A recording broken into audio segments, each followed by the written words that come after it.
I understand you've got some comments from Billy Crystal. Yes, sir, I do. Good. So whatever way you'd like to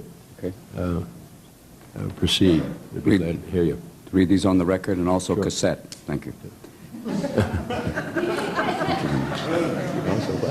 We have Billy's picture here, so it'd be somewhat like the real thing. How's he doing? Anyway, you could tell us. How's he feeling? I hope well. We left yesterday, and it was not a good picture. This is much better. This. So I will read his remarks now. Sure. All right, you hold that up? Yes. Okay. Great. Move it around once in a while and make the lips go.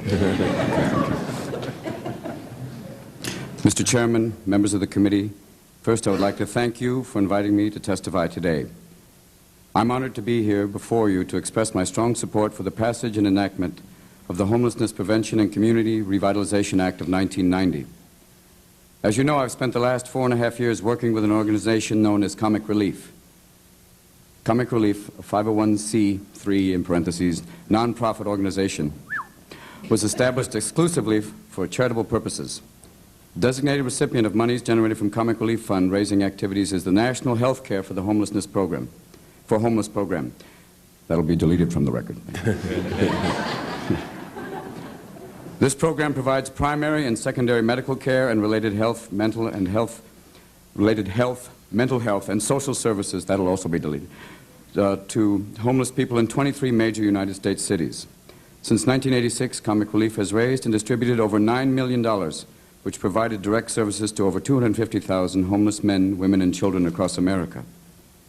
In our efforts through Comic Relief to increase awareness about homelessness and to provide support to those individuals and organizations working to assist the homeless, it has become clear to us that more attention must be paid to long-term solutions to the problem. Over the last few years, we've seen an increase in the level of federal, state, and city assistance to the homeless, but these efforts have fallen woefully short of what is needed. The Stuart B. McKinney Act, signed into law by a reluctant President Reagan, in 1987, was an important first step towards helping the homeless. I know that you, Senator Kennedy, and others on this committee played a very important role in that enactment of this act. Unfortunately, however, much more remains to be done. The McKinney Act and most other governmental programs to assist the homeless have thus far concentrated on emergency short-term responses to the problem. We must move beyond those Band-Aid solutions to a policy that seeks to end homelessness. The federal government must respond to the crisis of homelessness with a long-term perspective. If we do not move in that direction soon, we may begin to create a society in which homelessness is dismissed as simply a permanent and irreversible fact of life. Homelessness is not irreversible, nor should it be considered an immutable and permanent condition. With political and moral commitment, a massive increase in affordable housing, and the types of social support services that are envisioned in the Homelessness Prevention and Revitalization Act, homelessness can and should be eliminated. Estimates range on the actual number of homeless people in America. There are 2 to 3 million homeless people in this country today. Former President Reagan said that only those who want to be homeless are living on the streets. I have a different opinion. Families with children, the majority of these children under the age of 6, are the fastest growing segment of the homeless population. They comprise a staggering 40% of all homeless people. Yet the important debate is not about how many people are homeless, but rather about how to help those who are. We must provide comprehensive social services in order to help homeless people live dignified, productive lives. The bill that this committee is introducing today will provide that special help.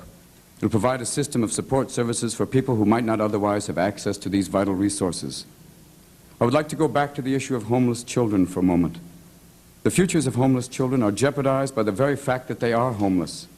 Not only do these children suffer both physically and psychologically, but this nation suffers as well. These children are our future. During my travels around the United States on behalf of Comic Relief, I've seen firsthand how homelessness affects children.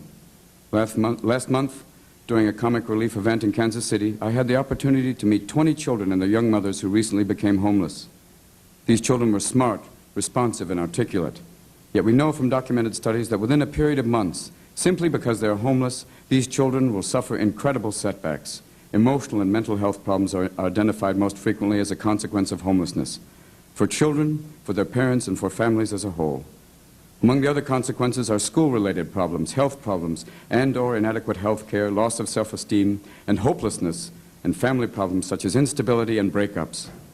Without immediate attention, the damage to these children may be unalterable. We as a society will pay a price for these damages. We as a society will either pay the price tag now through legislation like the Homelessness Prevention and Community Revitalization Act of 1990, or we will pay an immensely higher price tag later, as we are confronted with the next generation of America's refugee nation. Senator Kennedy, members of the committee, I've seen how critical illness affects people who do not have access to medical insurance. I have more time, don't I?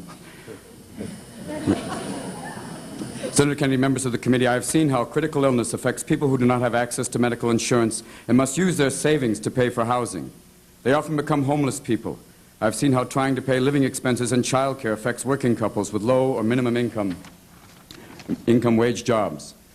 Unable to save money, they're one disaster away from becoming homeless. I've seen and spoken to steel workers and other industrial workers who have lost their jobs when the plants closed. Failure to retain these workers has resulted in homelessness for many of them and their families.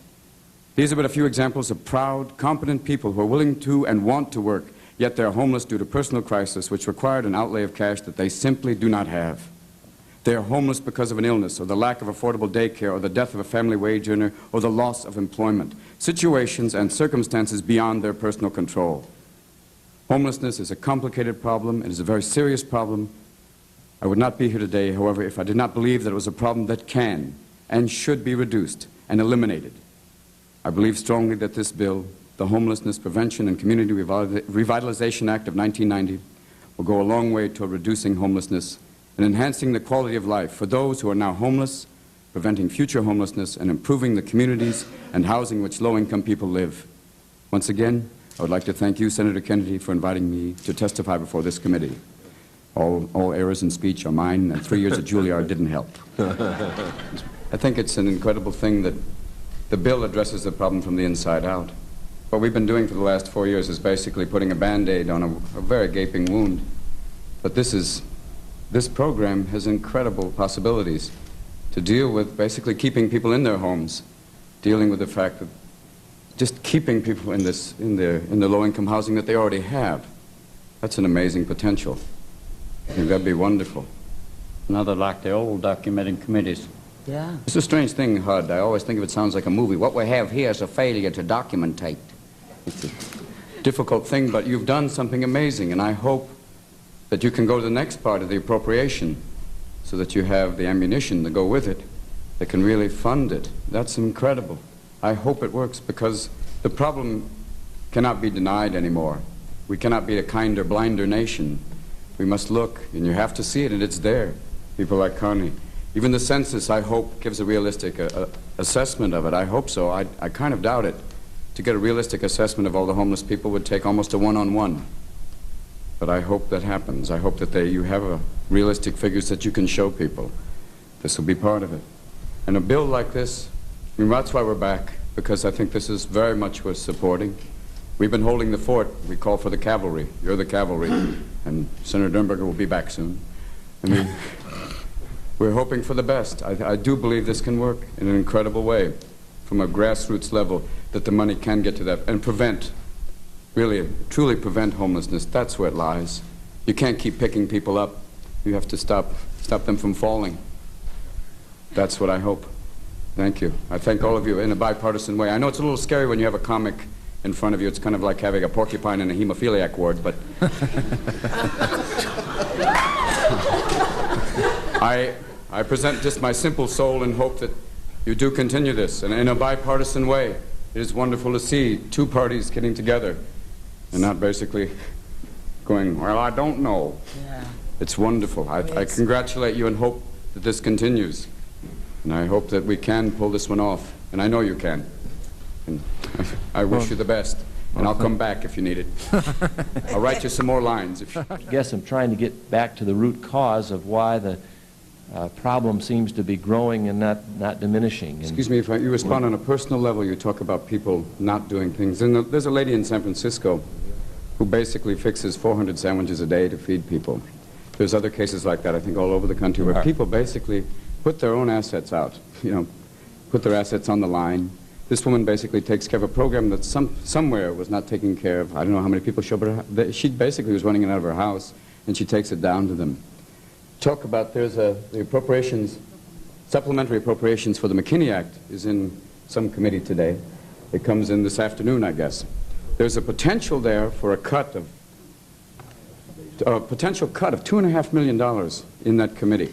This is something where they're cutting back, something that you praised today, the McKinney Act. These are things, realistic cuts. I think people are trying. Comic relief is just the tip of the iceberg of people who care. They're sending, like she said, school children. There is an effort. She talked about the reverend who took care of her that said that people in communities would gladly, are not afraid to have people, families relocated near them if they know that they're families. They have an image, basically, of homeless people being bums, that they think that it's going to be a wino living next door. But when they realize, they see a family, they come out and they help in droves. They try and find a place. They try and help you relocate. They look for areas that they can help with. People are trying. They weren't aware of it for a long time because of the theory that came from Uncle Ron a while ago, the trickle-down theory of, well, the public economy can pick it up, the public sector. Well, people are trying. They come through all sorts of different areas, even on the personal gut level of working with people, in terms of the AIDS bill that you put through. People go from house to house, taking care of each other. In the community I grew up in, San Francisco, the neighborhood I lived in was turning into Death Valley.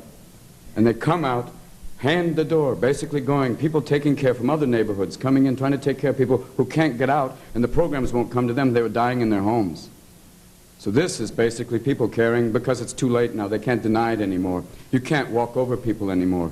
The mental patients wandering in the subways, basically, yes, some of them violent, some of them confronting people, and now people are confronting them back. You have situations in a very dangerous mode in some places. But people are trying, yes, to make them more aware. Yes, you're here, thank you. I think your concern is, yeah, is the system working? No, it needs to be revamped. HUD basically showed that there was something drastically wrong. They were building golf tees and basically going, well, the money got there. No. There's no one living on the 5th tee down somewhere in Texas. I don't think so. I think that basically something went wrong. Yes. And you know that, they know it, and they're today debating right now because maybe they might have to raise taxes. They might have to read his lips and he'll have to go, well, I was wrong. Okay, this may happen. You're right, the system is overtaxed. There's something gone wrong. Something's not working. I hope this bill shores up some of the things and really addresses a problem at the root, at the base, to keep people in their houses, to find some way of not letting them go. Because when you see a family basically living out of their car, it's like grapes of wrath. People running around, living out of their cars. The car breaks down, then they live in the car, and then eventually they move out of the car. A family of 5 living in a Chevette? Nay, I say not. You know, that is not good. But yet, people are trying. There are people who are concerned, you're right, maybe more. Maybe there can be. At the bottom line, why is there such a heavy-duty problem with drugs? That addresses the psychology of a nation. That's why I talk about it. You try and tell people you do it. Just say no. No, just say Noriega. No, beyond that. It is something much, much deeper. And yes, you're right, there is something wrong. But people are slowly waking up. The time is over for just sitting going, it'll be taken care of. Like you said, I can't make you the evil one. I see you, you're people. Senator Hatch, you're here. You came because you're concerned. And you're right, we are basically broke. We're $1 trillion in debt, and we don't owe this money to someone named Vinny. We're here because you have to find ways to get that money and what to do with it. No one's going to come and go, I want the money by tomorrow, I'm going to break your nuclear arms. It's too late. You have a peace. There has been a cutback. They're making a few less stealth bombers. The Emperor's Air Force is diminished. All right, great. There is some money available now. Where does it go? Saving SNLs, which is probably very, very, very necessary, because if not, the regular people who put those money into the SNLs will be on the street. You'll have something that will make the Depression look like a party. You're right. These are things that bother me. That's why we're here. And I thank you. I thank all of you for coming. The people who didn't come, maybe one day they'll get to the gates of heaven and they'll go, hey, okay. But I hope for the best. I wish you the best. And whatever your stand is on the bill, and I sense you're a little over here, but that's all right. That's part of it. It is your job to debate the bill and find the appropriate money for it. I hope you find it, because the problem will basically become much, much, much worse. It'll increase more than diminish, and the funds have to come. Or you'll find cities that'll turn into... There's a neighborhood in San Francisco they call Beirut. Yes. The police don't go in it after 11 o'clock. There are people better armed than any policeman there. It's incredible. The buses don't even go. I was once going to take a bus through. The guy said, get off now, man. It's too late. It's like, it's incredible. And I try to address it using the only weapon I have, comedy. And that's all we do. And this woman addressed it with her heart. And you address it with bills and appropriations. And I wish you the best and thank you. And your concern is at that human level. And I hope people wake up. And they are. We ask for your help, and we'll try and help from this end. And we'll meet and there will be a kinder, gentler nation one day. Thank you.